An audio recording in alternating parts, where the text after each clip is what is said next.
Hello everyone. आज की इस वीडियो में मैं आपको बताऊंगा इसोफेजाइटिस के बारे में कि इसका क्या मतलब होता है, क्या इसके कारण होते हैं, किस तरह की दवाइयां आपको इसमें फायदा देंगी। तो सबसे पहले नाम से ही पता लग रहा है, इसोफेजाइटिस का मतलब ये है कि जो फूड पाइप है जिसको इसोफेगस बोला जाता है, उसमें आपके इन्फ्लामेशन हो रही है। तो सबसे पहली बात, ये आपको कैसे पता लगेगा? तो आप इसको देखेंगे, एक जांच होती है अपर एंडोस्कोपी। सिंपल भाषा में मुंह के अंदर कैमरा डाल के आपकी जो इसोफेगस, जो स्टोमक, जो डुडेनियम है, उसकी स्थिति देखी जाएगी कि वो अंदर से कैसा है, उसका ट्रैक कैसा है, उसके अंदर की लेयर्स कैसी है, अल्सर्स तो नहीं हो रहे हैं, कोई जख्म तो ज्यादा नहीं बढ़ा हुआ है, कोई ऑब्स्ट्रक्शन तो नहीं हो रही है, मतलब कोई रुकावट तो नहीं हो रही है। तो उसको जानने के लिए अपर एंडोस्कोपी कराई जाती है। किसी अच्छे हॉस्पिटल में जाएंगे, गैस्ट्रो डॉक्टर के पास जाएंगे तो वहां पे ये वाली जांच होती है। 2000 से लेके 3000 रुपए तक की इसकी अलग शहर में जांच होती है। कब ये पेशेंट की जांच करते हैं? जब पेशेंट को बार बार यहाँ पे प्रॉब्लम होती है।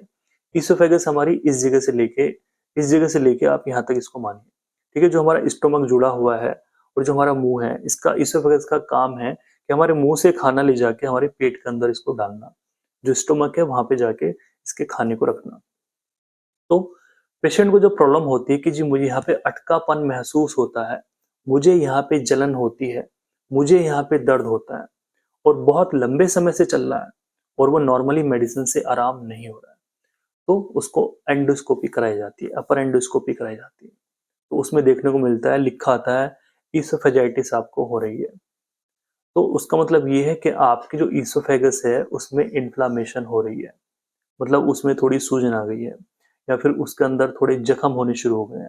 तो ऐसा क्यों होता है, क्या कारण हुआ जिसकी वजह से आपको ये प्रॉब्लम हुई है? तो बहुत कारण बहुत सारे हैं, लेकिन बहुत कॉमनली देखने को मिलता है कि पेशेंट को GERD की प्रॉब्लम है, मतलब कि गैस्ट्रो इसोफेजियल रिफ्लैक्स डिजीज। आम भाषा में कि पेट के अंदर तेजाब ज्यादा बनना था, जो कि बार बार रिफ्लेक्स कर रहा था, एसिड रिफ्लेक्स हो रहा था, बार बार हमारे पेट से मुंह की तरफ हो रहा था। और ये प्रक्रिया एक दो बार में नहीं हो जाएगी कि आपको एक दो बार ऐसा हुआ और आपकी प्रॉब्लम हो जाए, नहीं। ये कंटिन्यू में बहुत लंबे समय से प्रॉब्लम थी आपको, उसकी वजह से आपको ऐसा हो रहा है, ठीक है। तो GERD इसका एक बहुत कॉमन सिम्टम देखा जाता है, मतलब इसकी वजह से प्रॉब्लम आपको हो रही है। इसमें कुछ सिम्टम्स आते हैं, जैसे मैंने स्टार्टिंग में बताया, डॉक्टर आपकी जांच तभी लिखेंगे जब कुछ सिम्टम्स आएंगे। जैसे सबसे पहले बहुत कॉमन मिलता है हार्ट बर्न। आपको हमेशा सीने में जलन रहेगी, खास करके आपको जो स्टर्नम है, जो चेस्ट बोन है, उसके पीछे आपको जलन रहेगी। आपको कई बार चेस्ट पेन रहता है, जलन के साथ रहता है, और खाने पीने में निगलने में भी आपको दर्द होता है। इवन पेशेंट बोलते हैं जी मैं पानी पीता हूँ ना, मेरे लग के जाता है, ठीक है। अगर ये पेशेंट बार बार बोलता है, लंबे समय से बोल रहा है कि मैं पानी भी पीता हूँ ना, तो मुझे लगता है कि यहाँ पे लग लग के जा रहा है, तो ऐसे पेशेंट की ये वाली जांच होनी बहुत जरूरी है। उसको सोर थ्रोट भी रहता है, जब बार बार यहाँ पे इरिटेशन होगी, एसिड आएगा, तो सोर थ्रोट भी उसको होना शुरू हो जाएगा कि गले में दर्द है, निगलने में दर्द है, खराश ज्यादा होती है, बार बार गला साफ करना पड़ता है ऐसे करके उसको बार बार गला साफ करना पड़ता है। और भी कुछ कॉमन से सिम्टम्स आते हैं, जैसे एसिड रिफ्लेक्स होना, या फिर रीगर्गिटेशन होना, या फिर इनडाइजेशन होना, या फिर पेशेंट को लगता है कि उसका जो खाया है उसने उसके गले में जाके अटक चुका है। नोजिया एंड वॉमिटिंग होना, कई बार जो है उसमें ब्लड भी आ जाना, वॉमिटिंग में थोड़ा सा खून आना शुरू हो जाता है, और कई बार मुंह के अंदर भी छाले हो जाते हैं। तो ये सारी चीजें होती हैं कि आपको इसोफेजाइटिस की प्रॉब्लम हो सकती है। बाकी कंफर्मेशन के लिए आपको एंडोस्कोपी अपनी करवानी होगी। इसके जो अदर कॉजेज हो सकते हैं, जैसे एसिड रिफ्लेक्स होना, कोई मेडिसिन चलना, लगातार लंबे समय से कोई मेडिसिन आपकी चल रही है जिसकी वजह से आपको प्रॉब्लम हो सकती है, कोई इन्फेक्शन होना, एलर्जी होना, रेडिएशन होना, या फिर कोई ऑटो इम्यून डिजीज होना, जिसकी वजह से आपको ये सारी प्रॉब्लम हो सकती है। इस टॉपिक को हम देखते हैं बहुत बड़ा है, इसके कारण के अकॉर्डिंगली इसको कई जगह पे इसको डिवाइड किया गया है। तो मोटा मोटा हम देखते हैं, ड्रग इंड्यूस्ड इसोफेजाइटिस में हम देखते हैं आपकी कोई एंटीबायोटिक चल रही है, पोटेशियम क्लोराइड चल रहा है, या फिर बहुत सारी उन्होंने मेडिसिन लिखी हुई है, non steroidal anti inflammatory medicine आपकी चल रही है, उसकी वजह से भी हो सकता है। कोई कोई इन्फेक्शन की वजह से आपको हो सकता है, जैसे आपको ह्यूमन पेपिलोमा वायरस का इन्फेक्शन हो जाए ओरली, या फिर आपको कैंडिडा मतलब ईस्ट इन्फेक्शन हो जाए आपको, या HIV वगैरह हो जाए। तो ये सारे इन्होंने फैक्टर्स लिखे हुए हैं कि भाई आपको ये सारी चीजें हो सकती हैं। ये हो गई इसोफेजाइटिस की मोटी मोटी कहानी। अब इसको आपको ठीक करना होगा कैसे?